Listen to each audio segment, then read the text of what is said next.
and reality TV. And I've always said, it's social media. Like, I've always felt like those things are very empty. Yeah. I understand that people are entertained by it, and it's cool if you take it at face value for what it is.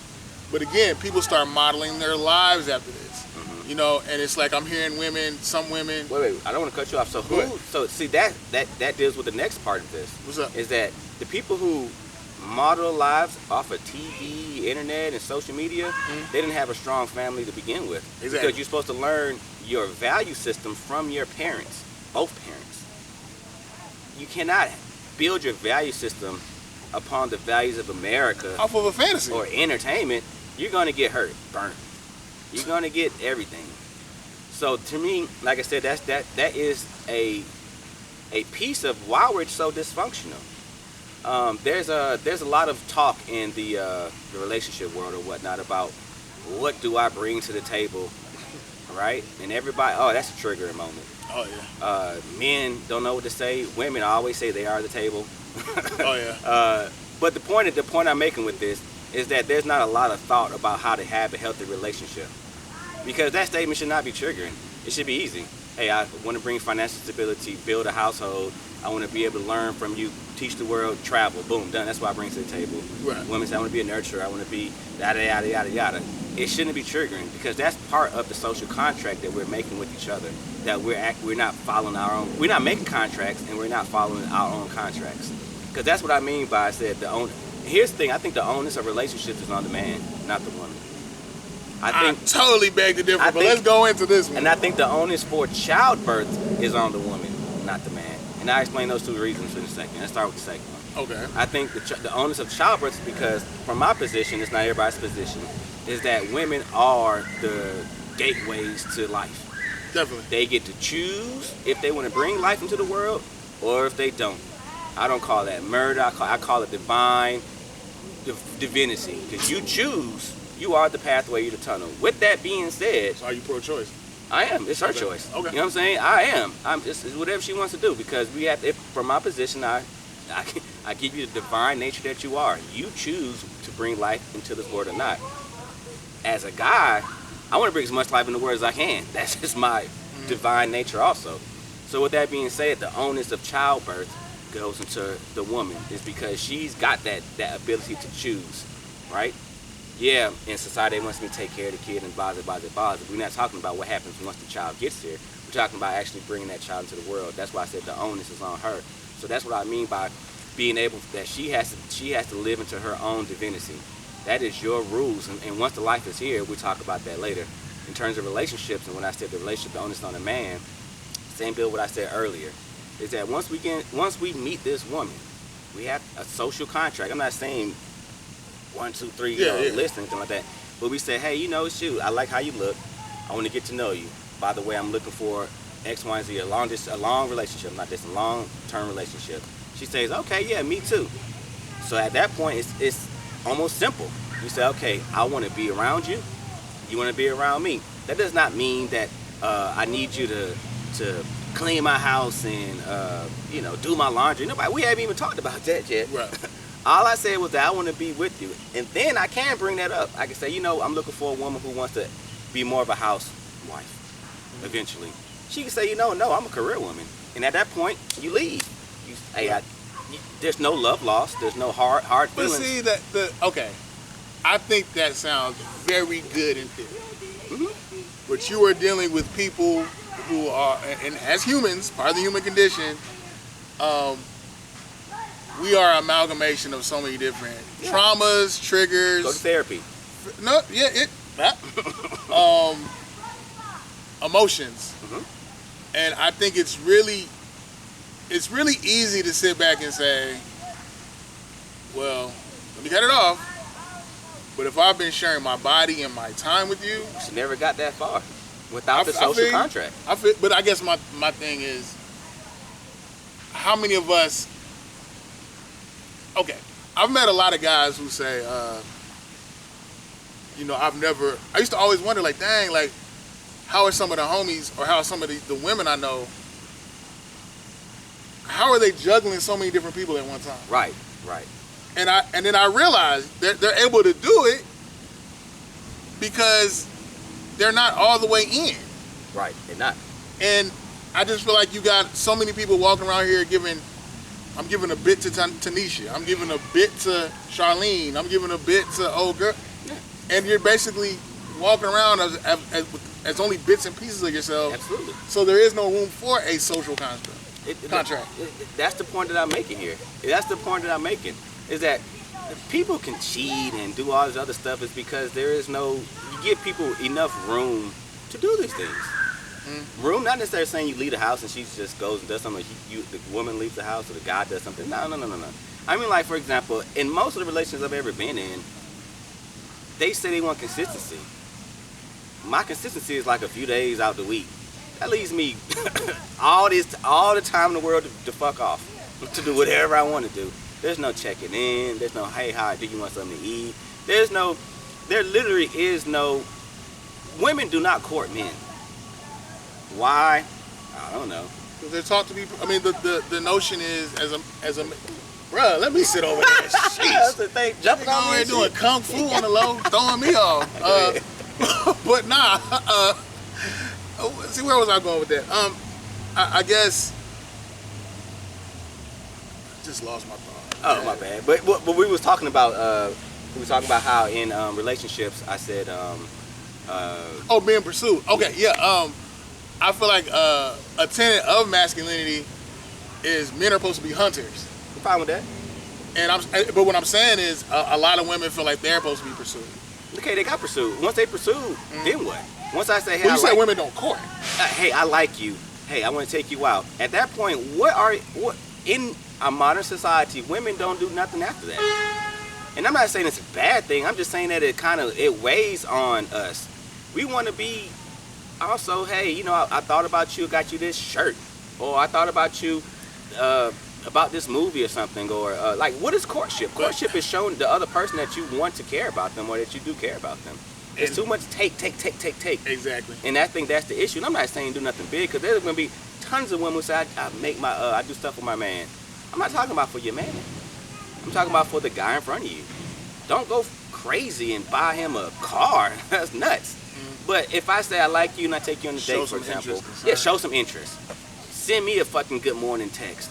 Send me and it's too many women, like I said, who say, oh, I don't do that because either rejection, or they welcome to a man's world, or they don't want to be seen easy or seem thirsty. I'm like, I have already said I want you. At that point, that's the point of keeping a man, is to make me keep wanting you. But that's why I feel like, in context of 2021, why love, I feel like, does not always have a chance.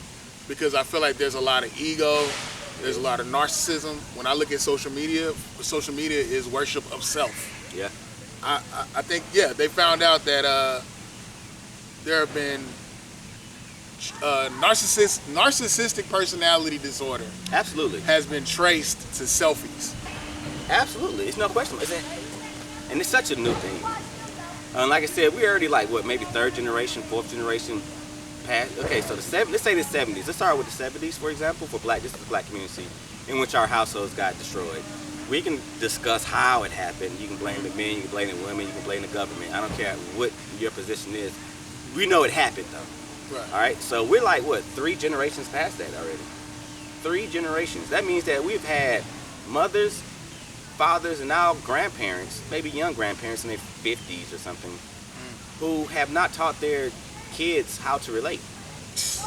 Because we're too busy trying to survive.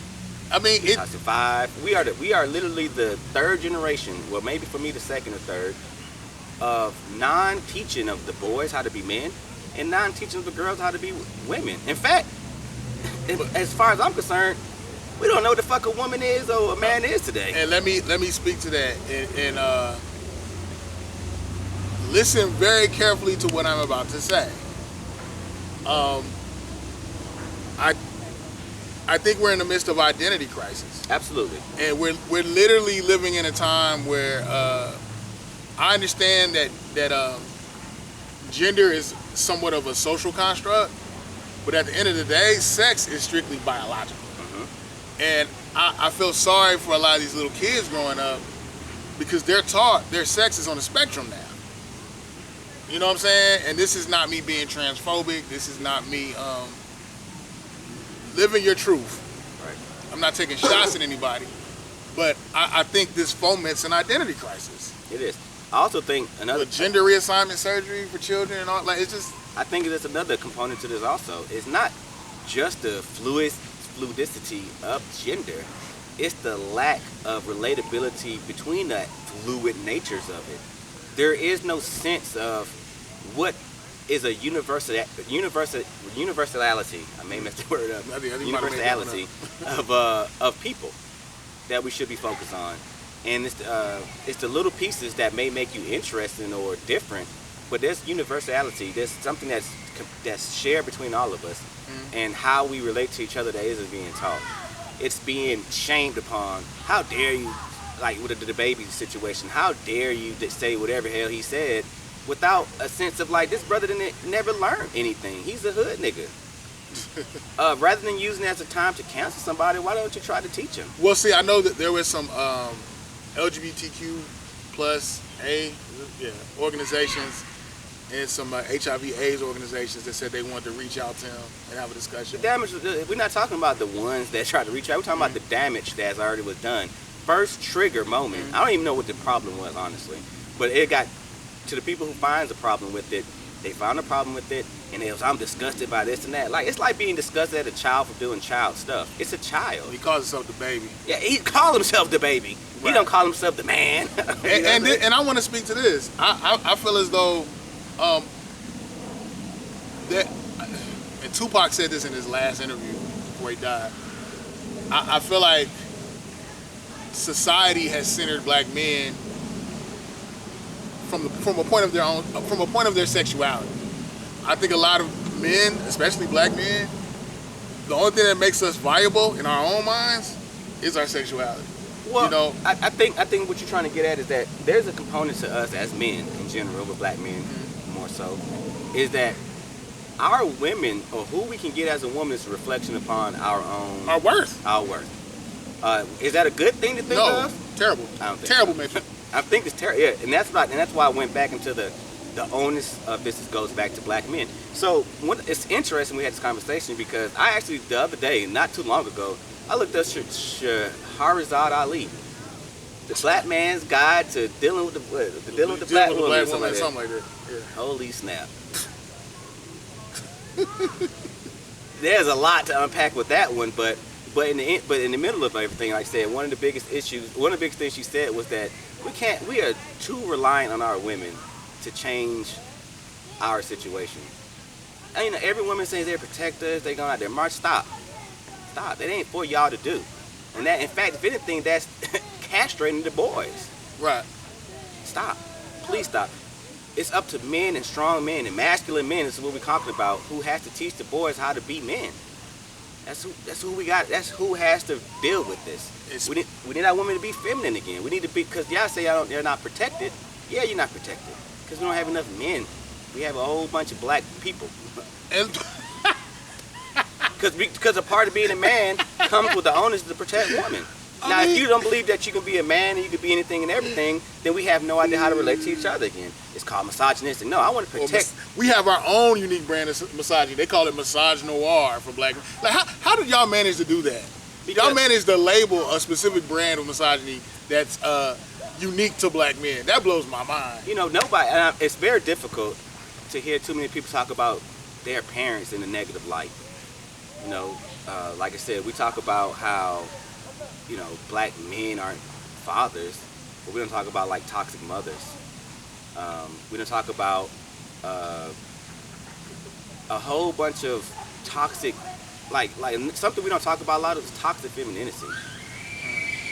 You ever, speaking of books, you ever read Pimp by Iceberg Slim? Yes, I read the first few chapters. I didn't get a chance to finish it, but I read it. Okay, well, I mean, the book is pretty much a conversation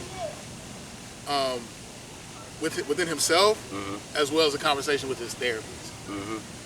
And he literally traces his hatred towards women to his mother. Was he molested as a kid? Yeah, he was molested, but his mother. That was the first chapter. He realized that There's some guy, he was so black they called him Blue. And he was in love with his mother. He said he loved Blue. He said Blue gave him structure. Blue gave them what they needed.